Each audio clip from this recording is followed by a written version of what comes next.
Board member views. Board member views. Good evening, everyone. Welcome to our virtual Meet the Candidate tonight. My name is Dennis Lama. I am the Gates Child representative to the Monroe to Orleans Policy Board. I'll be your moderator for this presentation. This year, the annual Gates Child Central School District budget vote and school board election will be held on Tuesday, May 18th at the Gates Child Administration Building, 3 Spartan West. This year, 5 candidates are running for 3 seats. Our candidates are in ballot order are Nicole Littlewood, Carrie Kies, Alicia Trumbull, Lisa Singletary, who could not be here this evening, and Andrea Hexon-Nunson. Serving as a board member of the Board of Education is an honor and a responsibility. This community entrusts its school board with very important duties. Board members must provide for the education of the community's children. They must see that the property and finances of the district are properly managed, and they must ensure the many laws governing education are followed. The community elects their school board members. They are local officials who serve without pay and give hundreds of hours to their duties. Each candidate will give an opening statement of up to 3 minutes long in ballot order. So Mrs. Littlewood will start us off. After that, I will ask questions that each candidate will take a turn to answer. Answers should not exceed 3 minutes. When there are 30 seconds remaining in the candidate's allotted time, a 30-second notification will be shown to the candidate. When time is up, a second notification will be shown.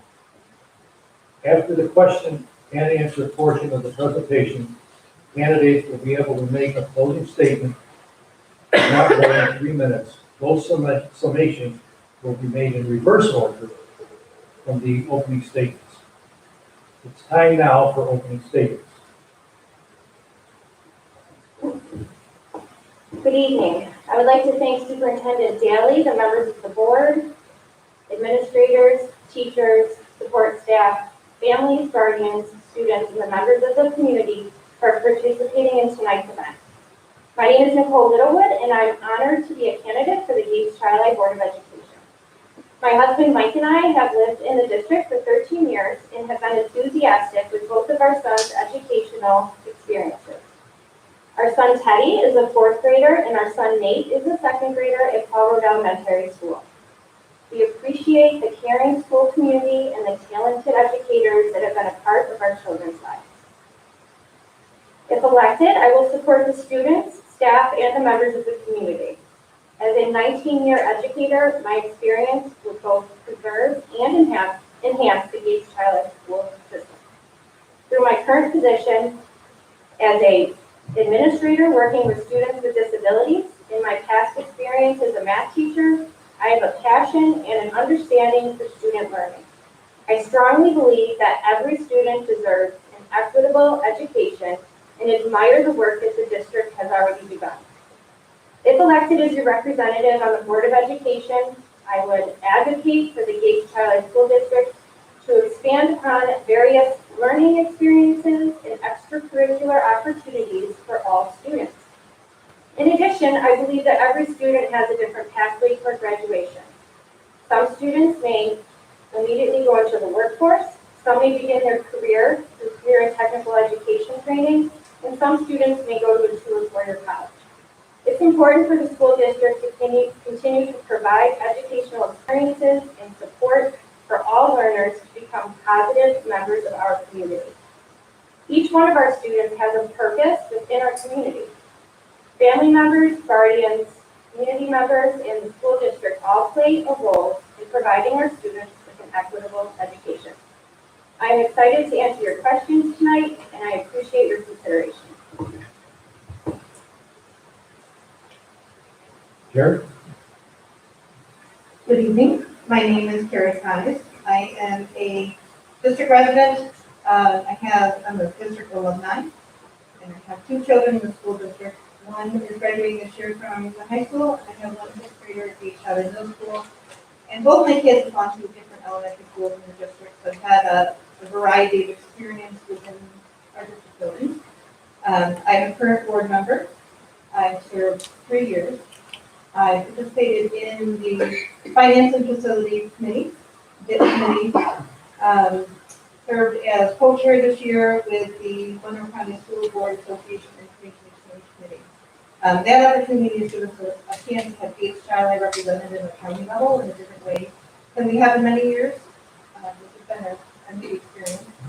I've really enjoyed my time on the school board up until this time. I feel like the first 3 years were kind of a wild ride. We had a lot of things happen in 3 years, including hiring the superintendent and dealing with the pandemic.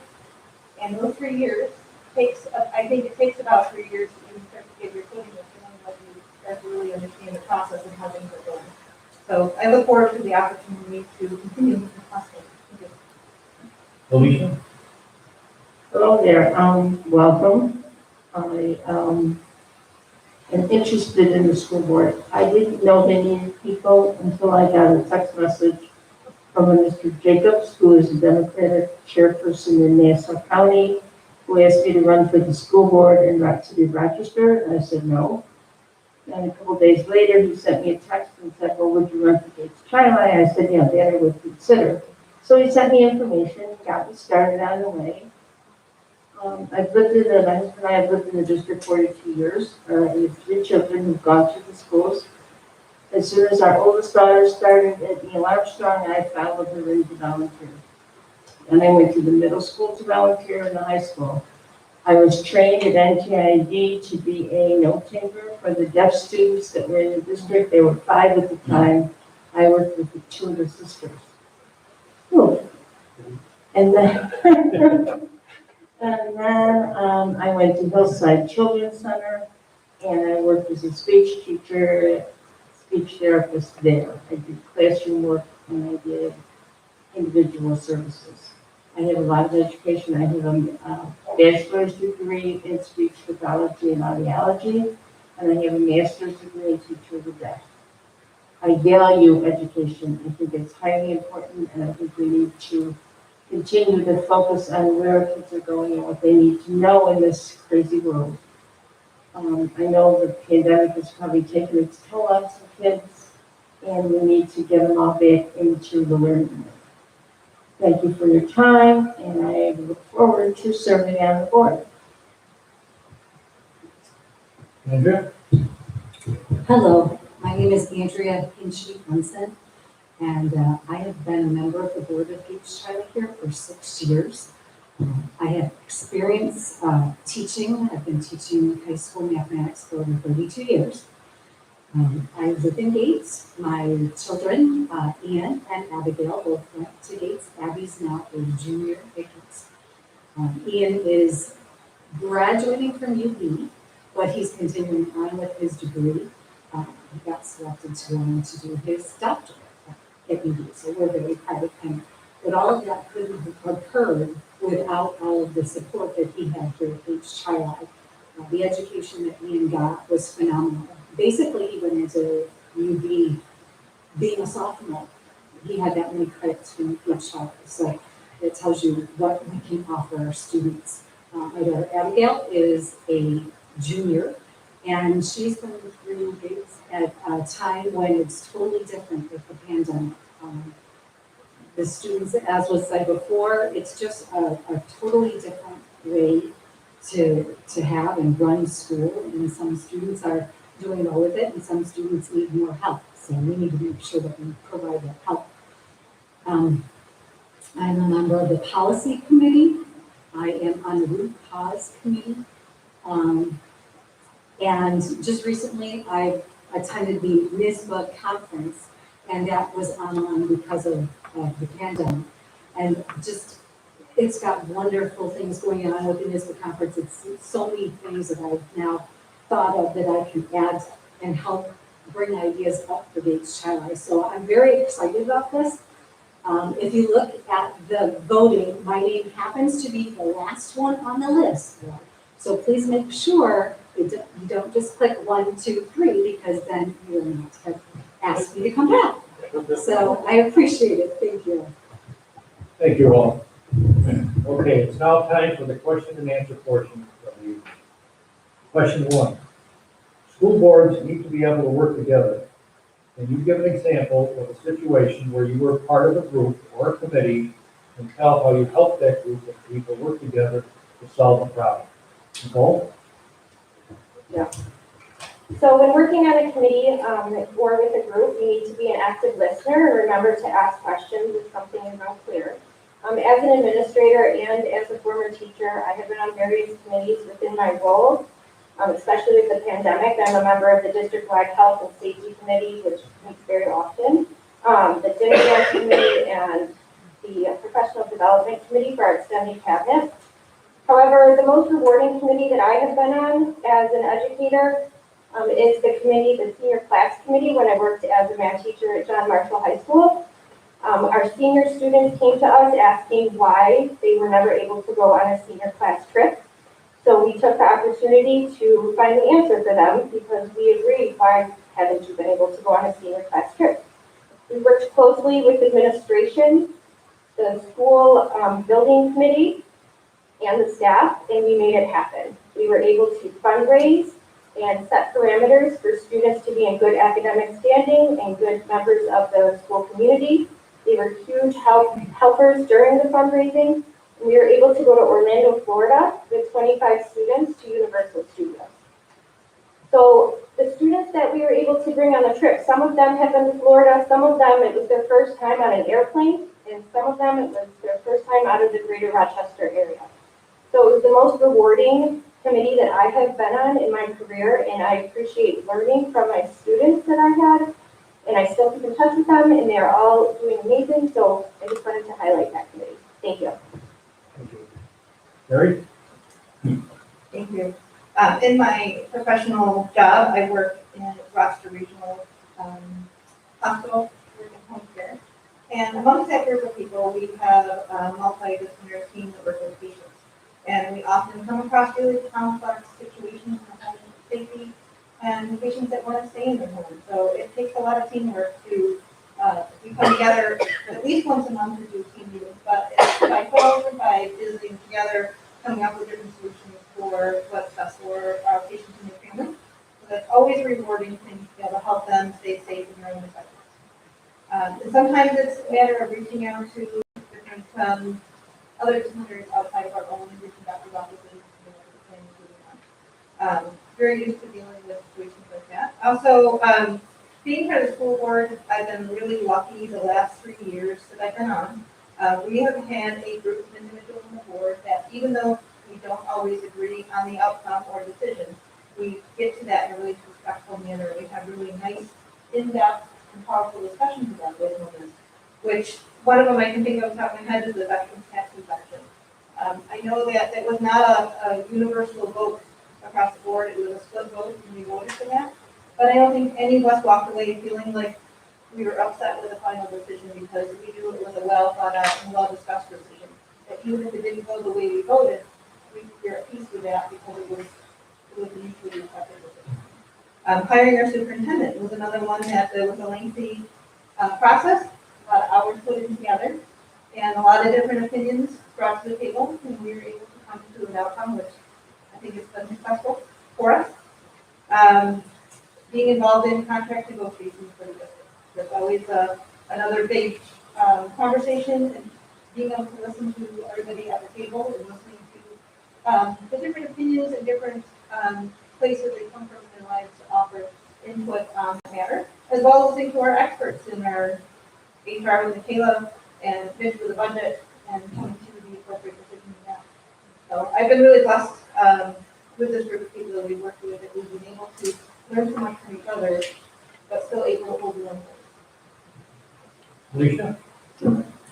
I worked with at least two different venues. I've been a election inspector and a site chair for the Board of Elections for the past 11 years. Being a site chair, you come up with all kinds of problems. There's certain things you're supposed to do, and there are people that don't want to do it. You're supposed to move people from job to job so nobody sits at the table all day and does the same thing. There are people that don't want to do that. So you have to convince them that that's the fair way to do it. You have to move, you'll come back there and you'll be there again. Right now, you have to take a chance and do something else. You have to set up lunch schedules and voting schedules And it's very difficult to please 9 people that are there plus a Spanish interpreter. But this is the best thing for everybody. If you're not going to dinner at 5 o'clock, you can't. That's when the crowd comes in. So everybody has to be there and be back by 5 o'clock. Also, I've worked in a theater guild, dealing with people in the theater guild. They have a lot of problems as to who goes on stage first, who gets top billing, who gets the best costume, who gets the best wig. You have to deal with that. I was president for over 14 years. I dealt with all those problems and made people feel like they were the star. And that's what it takes. You have to convince people that they're worth what they think they're worth. Even if you don't believe it, you have to convince them that they're the best person in the show, and they'll lead everybody else. So it's very difficult sometimes, but that's what has to be done. We have to come to compromises. Thank you. Andrea? So there are 2 situations that I can speak of. One of which, when you have a leader who is not working for the good of the students in the district, we as a board, Carrie alluded to this earlier, work together to hire a new superintendent who has helped make each child a top workplace. Engaged Child was named the high school, one of the top high schools out of more than 1,200 public high schools in the state. The relationship between the board and our superintendent is one that other districts across the state are jealous of, says Nicole, amongst a professional who works for the Board of Education across the state. The second situation that I was thinking of was when you have new board members that come on with personal agendas. The Board of Education is a team that learns to work together. Carrie also talked about the fact that she's been here for 3 years and just starting to get into everything, and people have relationships, and we can talk about things and we can discuss things, and we don't always have to agree, but our Board of Education is looked up to as a model Board of Education, so why would you change something, right? So each time a new person joins the board, we have to start fresh though, because if it's not a brand new board, and we have to get to know the person and see what their strengths are, again, help them with what would they want to get on, what committees, making sure that we're working as a team. So we might not share their personal agenda, but we are a team. So not as individuals, we'll do what's best for the students in the district as a team. Thank you. Thank you. Okay, question 2. Please describe how you see your role as a school board member in the advocacy at the local, state, and federal level. Nicole?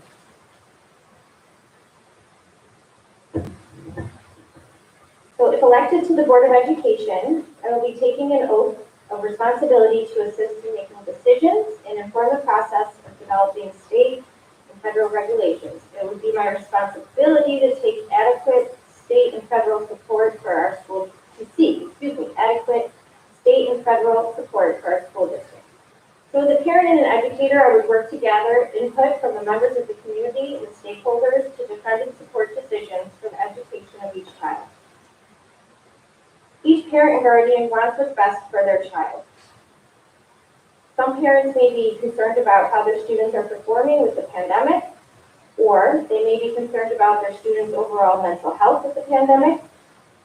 So what the responsibility is to put together the information and to use that at all the levels. It's important as a member of the board to listen to the needs of the community and ask questions and advocate for what is best for the students. In addition, I welcome all opportunities to learn and would welcome an array of seminars, workshops, and I'm hearing Carrie and Andrea talk about their experiences working with and learning more about the Board of Education. And through the process, I would like to learn more so that I can have a larger impact within the role. Thank you. Thank you. Carrie? Thank you. I think that I am a pretty approachable member of the board. I've had people in the community send me emails or text messages or even reach out through social media to ask a question. And Many times it's something that the board has nothing to do with in the district. It's not our role to get involved in some situations. But at least we can start saying to people, this is who I would recommend you go speak to about your concern. So I think at the most local level, it's just understanding our residents and our students, what their concerns and their fears are for the kids or for their education in the districts, and being able to let them know that we do hear them and we do understand those concerns. We do have several opportunities as a school board to advocate at state level and at federal level through Leonard County School Board Association, through BOCES, through legislative committee. In non-pandemic periods, we have legislative breakfasts that we're able to meet with our local leaders and talk about areas of concerns and areas that we need to advocate for. I really enjoy those moments and meeting with those leaders and really to hear them be able to vocalize back to us that they understand what our concerns and our biggest priorities are. With the assistance of Frank on our school board, we've been reaching out to have our local leaders come and get to know our district better. They're new to us and to representing our area. But it's important that they get to know us so they get to know our needs. As a school board, we have supported our superintendent in his advocacy to different levels of government, whether it's local or state, including sending letters and signing our names to letters in support of that advocacy. I think the biggest thing we can do is listen to our education experts in our district for what the needs are and support them in that way. That's the most advocacy we can do for our district. Thank you. Alicia? This local area is the grassroots. Board needs to promote their abilities to do things. Talk to people, tell them what you do, tell them how the board functions. If they have questions, make sure they try and come to a board meeting and observe what's going on. Talk to them about it. I see my role is to talk to the community and let them know how the board functions and assist the children.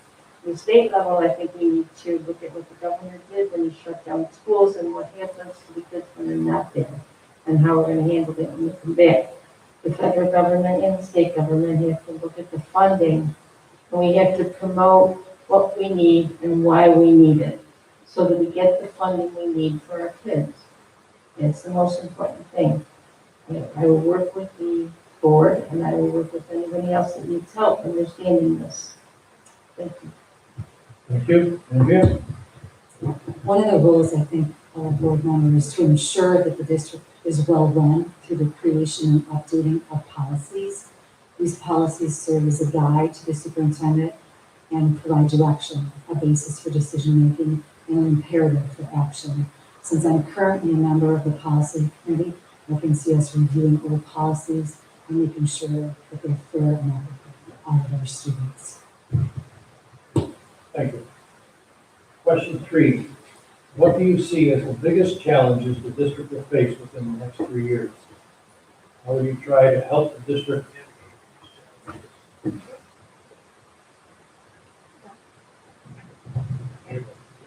Nicole? Thank you. So over the next 3 years, I believe that the biggest challenge will be assuring that our students, families, and guardians, and all the school district staff are okay. We are all experiencing trauma through the pandemic and social injustices that we have witnessed or even experienced. Trauma can carry long-term effects if left untreated. The mental health of our students and staff are a priority. I don't know about any of you here, but many of my colleagues and friends and persons within the profession are beginning to show signs of burnout. People are emotionally and physically exhausted. Many have been worrying about finding childcare for their children while working when we had our hybrid schedule, which I understand, but I just want to share that was a little stressful. And school staff are currently working hard and worrying on how to educate all of the students in the room while following the ever-changing landscape of regulations that come our way like a week before. So schools will need to focus on the social and emotional needs of our students for, I think, many years to come, even more than 3. With that, I understand the importance of the ongoing teaching of social emotional learning standards.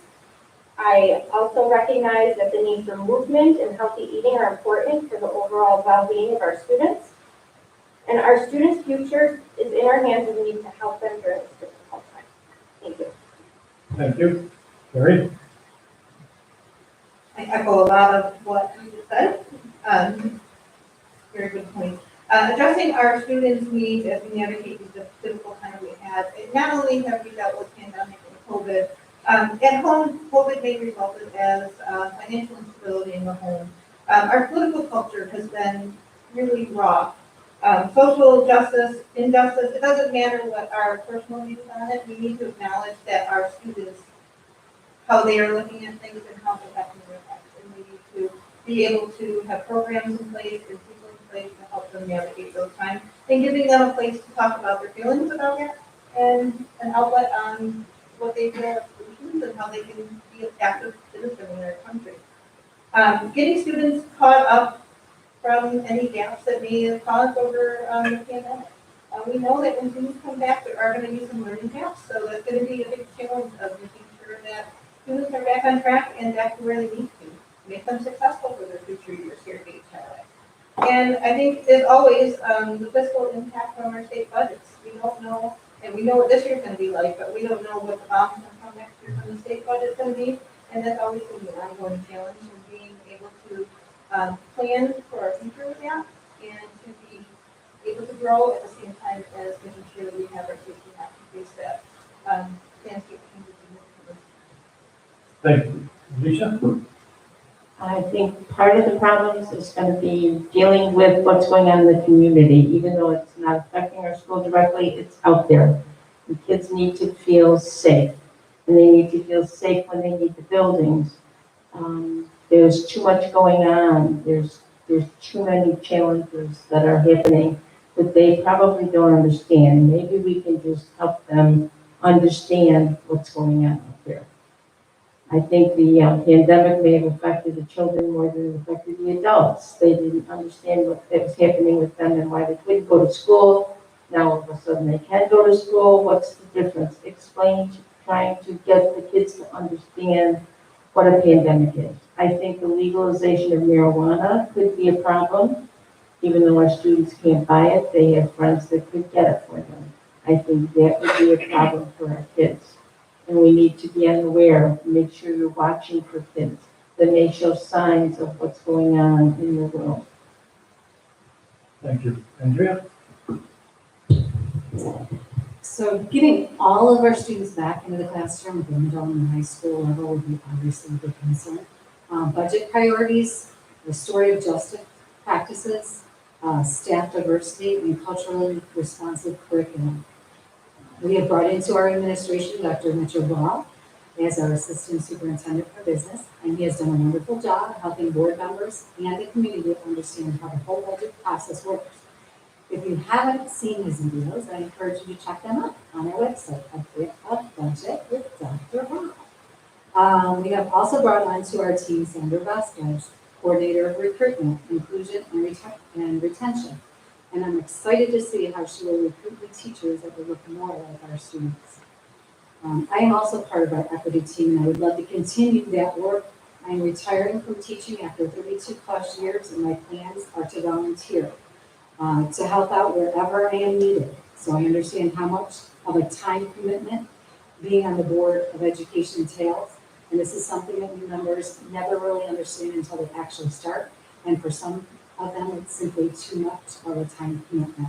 So as a retired person who just wants to help out where needed, I'm here for you if you want me. Thank you. Okay, question 4. What strengths would you bring to the Board of Education, and how can those strengths help support the district goals? Nicole?